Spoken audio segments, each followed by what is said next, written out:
Welcome to the Business English Podcast, the best place for non-native professionals to learn how to communicate clearly and confidently. My name is Tanya Suarez, and in each episode, you're going to learn specific skills to develop your corporate communication, American pronunciation, and career strategy in order to build the life you deserve. Let's jump right in to part one. We all know that effective communication is essential in the workplace, and for leadership development, a skill that is extremely valuable is diplomatic communication. Diplomatic communication refers to the use of tactful and strategic language and behavior in order to effectively convey messages, build business relationships, and potentially resolve conflicts between individuals or groups. Often, this is referred to in a political or business context, such as in international or multinational companies. It involves being mindful of cultural differences, understanding the sensitivities and perspectives of different parties, and seeking to find common ground and mutual understanding. Now, for non native speakers who are in leadership positions, diplomatic communication can be particularly challenging because you're not only trying to find the most effective message, you're also trying to find the right words and grammar structure in English first. One of the best things you can do for yourself and your leadership development is to improve your approach, the foundation that you use to build your communication skills. So, for diplomatic communication, I'm going to give you a few tips that will help you do just that. The first tip is to focus on the other person's perspective. In the context of diplomatic communication in business, it's essential to keep in mind that the people you're communicating with may have different cultural backgrounds, beliefs, and expectations. So, by focusing on the other person's perspective, you can better understand their communication style, their motivation, and their priorities. This will all help you build stronger relationships, which ultimately help you achieve your objectives. So, before starting any conversation, it's important to take a moment to consider the other person's perspective. Think about their goals, their challenges, and preferences, and consider how you can tailor your message to resonate with them. This could involve using language and tone that they're comfortable with, highlighting how your message can help them achieve their goals, or framing your message in a way that aligns with their values or interests. By taking the time to consider the other person's perspective, you're showing that you respect their point of view and are committed to building a productive relationship. This can help you establish trust and rapport, which are essential components of successful diplomatic communication in business. So always remember to put yourself in the other person's shoes and try to understand things from their perspective before engaging in any conversation or negotiation. So, this is probably my favorite tip for you, and it's practice active listening. So, effective communication is a two-way street, and active listening is an essential part of this. This means being fully present during the conversation, paying close attention to what the other person is saying, and demonstrating that you are engaged and interested in what is being discussed. Now, I will go on a little caveat here. It's really important to know that nodding your head, that's a great way of showing that you're listening, and saying, those sounds. However, a lot of people that I've coached, especially from, I find there particular regions in the world, so observe your own behavior, you might tend to say, too much. So there is a balance to make this effective for your communication. So in order to show that you're actually listening in a respectful and productive way, you have to wait until the person is finished speaking or at least in between sentences.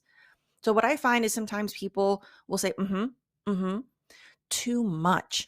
And so if you say it while the other person's speaking and you're doing it too much, it's actually going to hurt your communication because they're going to perceive that you're rushing them or that you're not interested in what they're saying.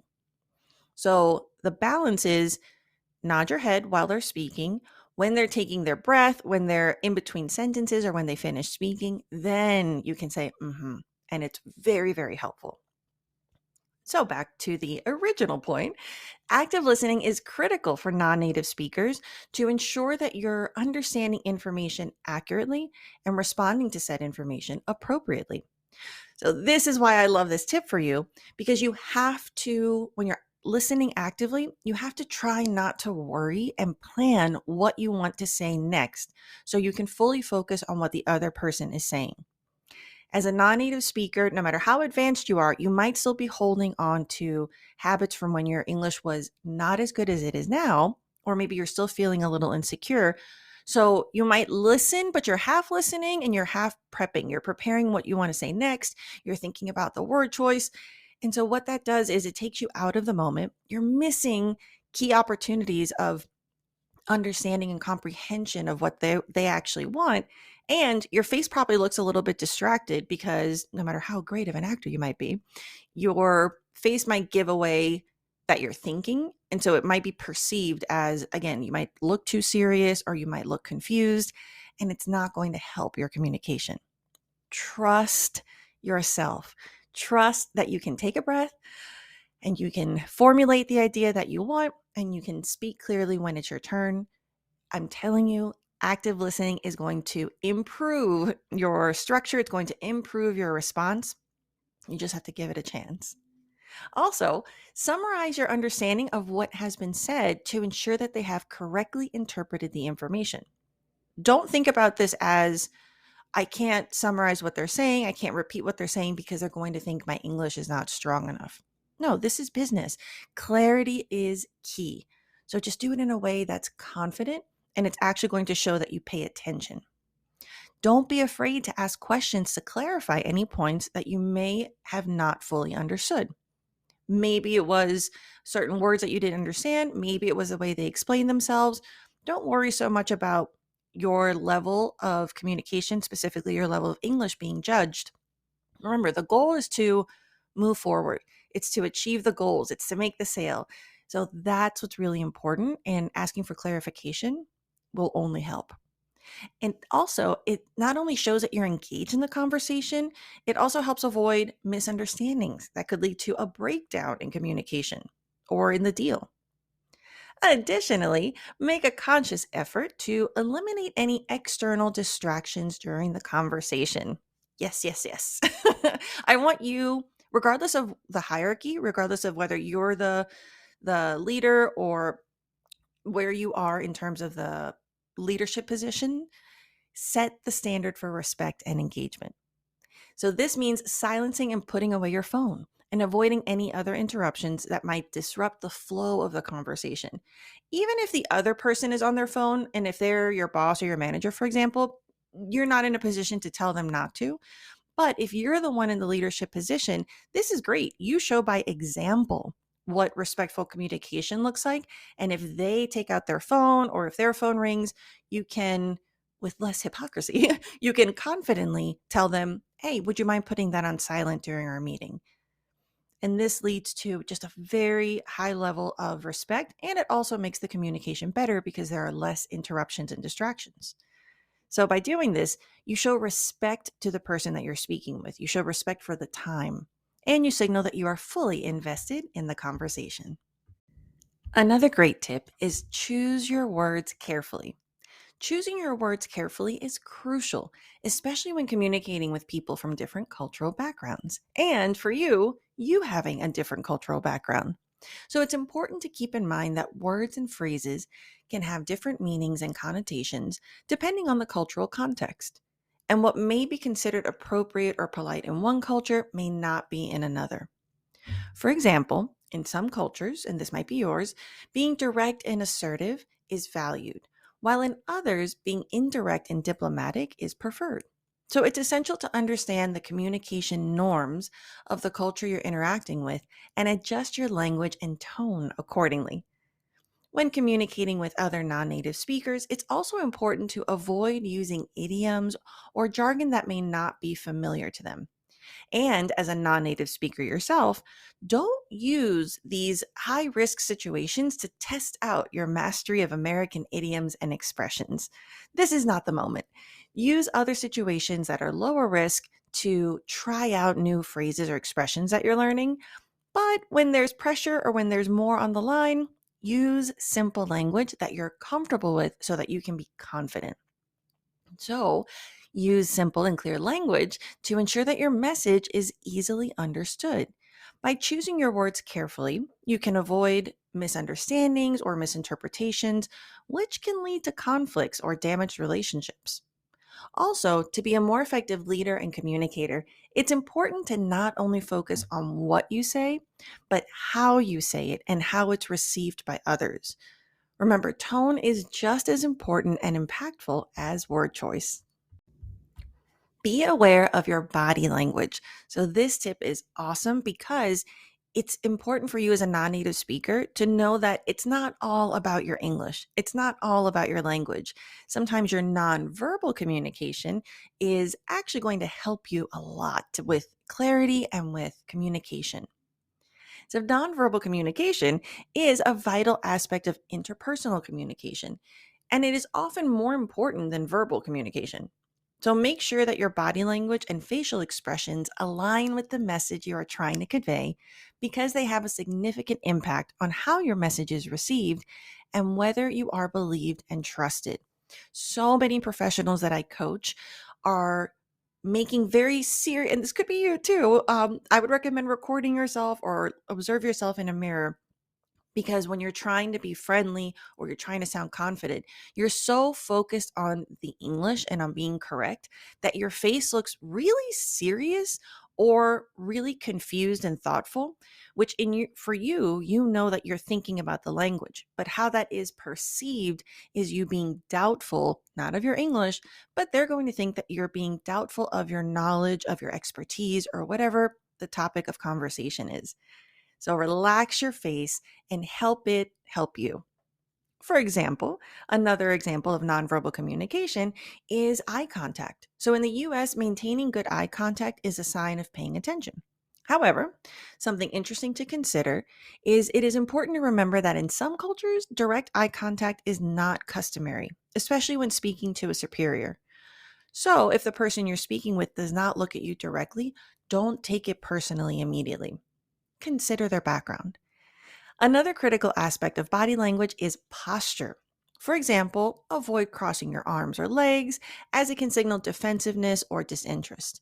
Instead, try to adopt an open posture that signals your willingness to engage and listen. And look, if you cross your legs or cross your arms every now and then, that's not a big deal. But when you're stuck in that position, that's when it can look uncomfortable or like you lack confidence or trust in the other person.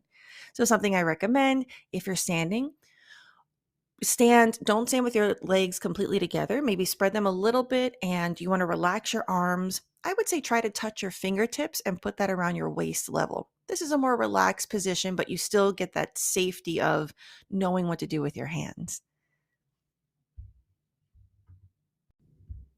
Be solution focused. So, this tip is awesome because it gives you a process for clarity to understand what information to share. So, from a language perspective, we're going to create the formula for you to know what is valuable and what actually hurts your communication. So, when faced with a problem or challenge, I want you to avoid dwelling on what has gone wrong. Focusing too much on why things went wrong, this is a tricky balance because it can come across as petty and turn into the blame game. So, as an effective leader, an effective communicator, you want to focus on the bottom line. What is the problem and what you propose to fix it? I understand that from a cultural perspective, if you come from a culture that tends to explain more, or I like to say, take you through the scenic route before getting to the destination, this is something you really want to be mindful with when it comes to business communication. When you're describing why things went wrong, in your mind, you might be giving context. But if you don't do this concisely, which is why I recommend skip it all together and go straight to the problem and solution, because if you focus on why things are going wrong and who did what and what are the different factors, it becomes very lengthy and it ends up usually making you look bad instead of what you think you're doing, which is being thorough. So, this is going to really help you with your business communication. Another thing is, I want you to have an open mind and a willingness to listen to others' ideas and suggestions. Breathe.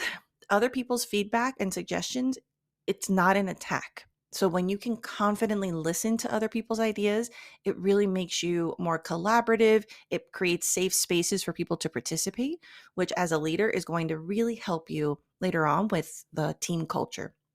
So be open to this feedback and willing to consider alternative perspectives in order to find the best solution to a problem.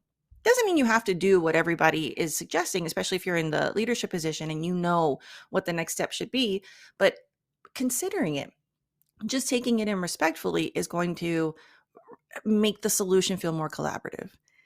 So, this requires a proactive and solution focused approach to communication, where the emphasis is on finding solutions rather than blaming or criticizing others, which is what makes this a more diplomatic option.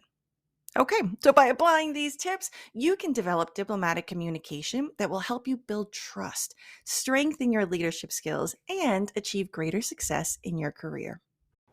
A great way to get more English speaking practice is to start your own podcast. Spotify for Podcasters makes it so easy to record, edit, and distribute your podcast right from your phone or computer. So, no matter what your setup is like, or how much experience you have or don't have, you can start creating today. Not only is it simple, it's totally free. I decided to start my podcast with Spotify, and it's helped me reach hundreds of thousands of people. So download the Spotify for Podcasters app or go to spotify.com/podcasters to get started. For more business English resources like articles, videos, courses, and one-to-one coaching with me, head over to tanyasuarez.com.